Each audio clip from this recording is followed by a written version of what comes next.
په سیمه کې د اونۍ خبرونو ته ستړي مشئ. زه نوراغا نوراني یم. په افغانستان کې د طالبانو حکومت چارواکي وایي په دغه هیواد کې د ټاپي پروژې عملی کار پیل شو. دغه مراسمو ته د طالبانو حکومت لومړي وزیر ملا محمد حسن اخوند په مشرۍ یو لوړپوړی پلاوی ترکمنستان سره سرحدي سیمې ته تللی و.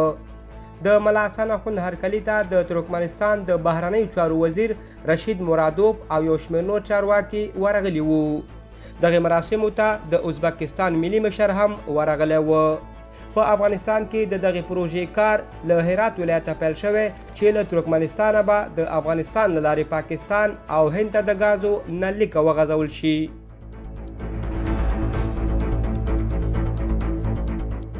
داعش په دایکنډي کې د هغه برید مسؤلیت منلی چې پکې 14 تنه هزاره توکم افغانان په ډزو وژل شوي دي. د روسیې د کلتور وزیري د طالبانو حکومت د اطلاعاتو او کلتور له وزیر ملا خیرالله خیرخوا سره پر دوه اړخیزو همکاریو خبرې کړي او پتیل شوې ده چې ډېر ژر به د روسیې او افغانستان ترمنځ د کلتوري توکو نندارتون جوړ شي. د پښتونخوا په لکي مروت، بنو او باجوړ کې پولیسو له دې امله احتجاجونه کړي چې وایي دغو سیمو کې ناامنۍ پراخې شوي او پولیس د ډېرو پیښو قربانیان دي.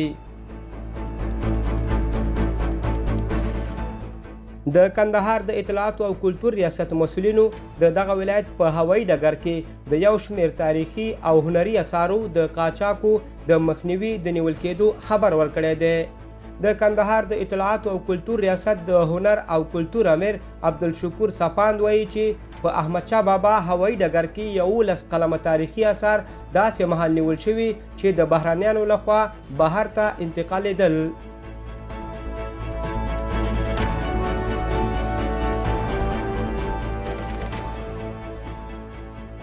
اوس هم نړۍ.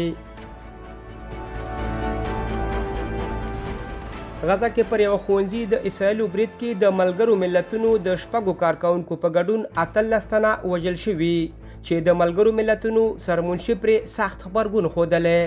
له دغې بمبارۍ وروسته چې د ریپورټونو پر بنسټ ټول قربانیان یې ولسي وګړي دي، د ملګرو ملتونو عمومي منشي انتوني ګوتریش ویلي غزه کې د دوی کارکونکو د وژل کېدو په اړه بې ځوابه پاتې کېدل په بشپړ ډول د نه منلو وړ عمل دی.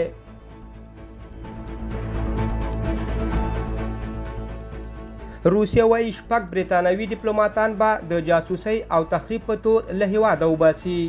د روسیې د فدرالي امنیت ادارې ویلي چې دا ډیپلوماتان د روسیې د ستراتیژیکې ماتې د یوې هڅې یوه برخه ده او د دوی اسناد لغوه شوي دي.